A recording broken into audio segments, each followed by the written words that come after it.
Toll കേന്ദ്രങ്ങളിൽ തൽക്കാലം നിരക്ക് വർധനയില്ല. വാളയാറിലും പന്നിയങ്കരയിലും ഇന്നു മുതൽ ടോൾ വർദ്ധിക്കും എന്നായിരുന്നു നേരത്തെ അറിയിച്ചിരുന്നത്. ഇന്നലെ രാത്രി 12-ന് നിരക്ക് പ്രാബല്യത്തിൽ വരാനിരിക്കെ 11 മണിയോടെയാണ് ടോൾ വർധന വേണ്ടെന്നറിയിച്ച് ടോൾ കമ്പനികൾക്ക് ദേശീയപാത അതോറിറ്റി നിർദ്ദേശം നൽകിയത്.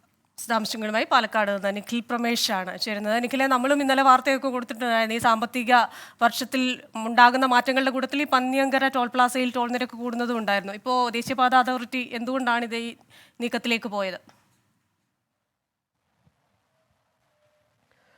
Krishna, Smitha, good morning. ദേശീയപാതയിലൂടെ കടന്നു പോകുന്ന ടോൾ ബൂത്തുകളിൽ, പ്രത്യേകിച്ച് ഇപ്പോൾ പാലക്കാട് എടുക്കുകയാണെങ്കിൽ വാളയാറും അതോടൊപ്പം തന്നെ പന്നിയങ്കരയിലും ടോൾ നിരക്ക് ഇന്ന് മുതൽ, അതായത് ഇന്ന് പുലർച്ചെ മുതൽ ഉയരുമെന്നായിരുന്നു അറിയിച്ചിരുന്നത്. എന്നിരിക്കെ ലോക്സഭാ തെരഞ്ഞെടുപ്പിന്റെ പശ്ചാത്തലത്തിൽ തൽക്കാലം ഈ ടോൾ വർധന നടപ്പാക്കേണ്ടതില്ല എന്നുള്ള നിർദ്ദേശമാണിപ്പോൾ അതത് കമ്പനികൾ നൽകിയിട്ടുള്ളത്.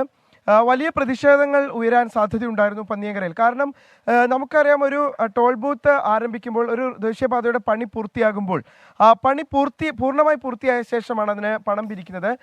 കുതിരാൻ തുരങ്കത്തിന്റെ നിർമ്മാണ പ്രവൃത്തികളടക്കം ഇനിയും പൂർത്തിയായിട്ടില്ല. ഒരു തുരങ്കത്തിലൂടെ മാത്രമാണ് ഇപ്പോൾ വാഹനങ്ങൾ കടത്തിവിട്ടുകൊണ്ടിരിക്കുന്നത്. ഈ പശ്ചാത്തലത്തിൽ ടോൾ നിരക്ക് ഉയർത്തുകയാണെങ്കിൽ വലിയ രീതിയിലുള്ള പ്രതിഷേധങ്ങൾ ഉണ്ടാകുമെന്ന് നാട്ടുകാർ അറിയിച്ചിരുന്നതാണ്. അതുമാത്രമല്ല, സമീപത്തെ 6 പഞ്ചായത്തുകൾക്ക് നിലവിൽ നൽകിക്കൊണ്ടിരിക്കുന്ന സൗജന്യ യാത്രയുണ്ട്. അതടക്കം പിൻവലിക്കാനായിരുന്നു ടോൾ കമ്പനിയുടെ തീരുമാനം. അതോടൊപ്പം തന്നെ സ്കൂൾ ബസ്സുകൾക്ക് തുക ഈടാക്കുക തുടങ്ങിയ കാര്യങ്ങളൊക്കെ ഏർപ്പെടുത്താൻ ഉദ്ദേശിച്ചിരുന്നു. എന്നാൽ ശക്തമായ പ്രതിഷേധങ്ങൾ ഉയരുമെന്ന കമ്പനി തിരിച്ചറിഞ്ഞതിനൊപ്പം തന്നെ ലോക്സഭാ തെരഞ്ഞെടുപ്പ് പടിവാതിൽക്കൽ എത്തി നിൽക്കുകയാണ്. ഈ സാഹചര്യത്തിൽ രാഷ്ട്രീയ പാർട്ടികൾക്ക് പോലും ഇത്തരം കാര്യങ്ങളിൽ ഇടപെടുന്നതിന് ഏറെ പരിമിതികളുണ്ട്. ഈ പശ്ചാത്തലത്തിലാണ് തെരഞ്ഞെടുപ്പ് കഴിയുന്നത് വരെ തൽക്കാലം ഈ നിരക്ക് വർധന വേണ്ട എന്നുള്ള തീരുമാനത്തിലേക്ക് എത്തിയിട്ടുള്ളത്. സാധാരണ ഇത്തരം വിഷയങ്ങൾ ഉണ്ടാകുമ്പോൾ അത് രാഷ്ട്രീയ പാർട്ടികൾ ഇടപെടുകയും തുടർന്ന് ഈ കമ്പനിയുമായി ഒരു അനുരഞ്ജന ചർച്ച നടത്തി ഒരു അന്തിമ രൂപത്തിലേക്ക് എത്തിക്കുകയുമാണ് ഉള്ളത്. പക്ഷേ ഇപ്പോഴത്തെ സാഹചര്യത്തിൽ ആർക്കും ഇടപെടാൻ കഴിയാത്തൊരു സാഹചര്യമാണ്.